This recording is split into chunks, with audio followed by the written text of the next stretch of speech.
እንግዲህ ብልጽግና ፓርቲ የተቀበላት ኢትዮጵያ በተለይ የፖለቲካ ታሪክ አንዳንድ አካባቢዎች ላይ የፖለቲካ ትግልን ከወታደራዊ ኃይል ጋር አጣምሮ የሚሄዱ ኡሳቤ ያላቸው ኃይሎች ሲመራት የነበረበት ሀገር ነው። በዛ ማግስት በለውጥ ማግስት ወደ ስልጣን ከፓርቲያችን ከመጣ በኋላ የሰራው ነገር የሴኩሪቲ ሪፎርም ነው። የደህንነትና የጸጥታ መዋቅሩን በአንድ በኩል ህብረ ብሔራዊ እንዲሆን በሌላ በኩል ደግሞ ዘመኑን የሚመጥን እንዲሆን ከማድረግ አኳያ ከወሰዳቸው ወሳኝ እርምጃዎች ውስጥ አንዱ ክልሎች አላስፈላጊ ኃይል መታጠቃቸው ነው። ምናልባት እዚህ ላይ ከተነሳው መስተካከል አለበት ብለን የምናምነው ክልሎች በአሁኑ ሰዓት ከአንድ ክልል ውጪ አብዛኞቹ የልዩ ኃይል የላቸውም። ህገ መንግስትና ፌዴራል ስርዓቱ በሚፈቅደው ልክ ያህል የክልል መደበኛ ፖሊስ ነው ያላቸው።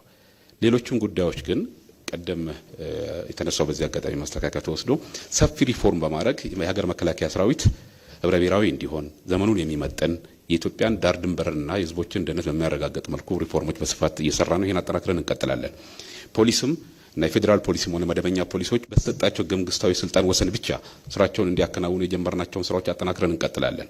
ነገር ግን በኢትዮጵያ ሀገራችን ፖለቲካ ታሪክ ውስጥ የፖለቲካ ትግልን ከኃይል ጋር አማራጭ አድርጎ ይጠቀሙ የነበሩ ኃይሎችን እጅግ ሰላማዊ በሆነ መልኩ በውይይት በክልል አቅማቸው በሚመጥናቸው መልኩ የጀመርናቸውን ጥረቶች አጠናክረን በማስቀጠል ኢትዮጵያ በፌዴራል ደረጃ በህግና ስልጣን የተሰጠው መንግስት ብቸኛ ስልጣንና የኃይል ተጠቃሚነትን የሚያረጋግጠውን መብት በሚያረጋግጥ መልኩ የህግ የበላይነት ለማረጋገጥ የጀመርናቸውን የሴኩሪቲ ሪፎርም ስራዎችን አጠናክረን በማስቀጠል የፌዴራሉ የደህንነትና የጸጥታ ተቋማት ተገቢ የሆነ ሀገርን መጠበቅ የሚያስችል አቅማቸውን ክልሎችን በተሰጣቸው ስልጣን እንዲሄዱ የጀመርናቸው ስራዎች መላው ህዝባችን የሚያውቀው ነው። ከዚህ በፊት ምን እንደነበሩ የፖለቲካ ጥገኝነት እንደነበራቸው ይታወቃል። አሁን ከፖለቲካ በጣም ገለልተኛ ሆኖ ስራዎች አሉ። እነዚህን ጅምር ስራዎችን እናጠናክራለን ብለን እናምናለን። ቀጣይ በአብላጫ ድምጽ አግኝተን ብንመረጥ